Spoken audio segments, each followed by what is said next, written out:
everyone, this is Tim from Your 6 Studios. Today in this video I'm going to show you how to fix the auto rotate screen on your Samsung phone.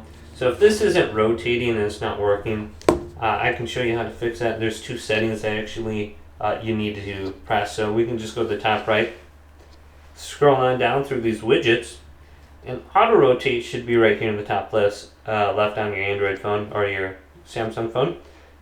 So you can see I pressed it there, and then we want to go into settings, go on down to home screen, locate home screen, and there should be an option under here called, scroll on down, rotate to landscape mode. So turn this on also, so you got two of them to turn on, and then the home screen should rotate now, and it should work in your other apps too.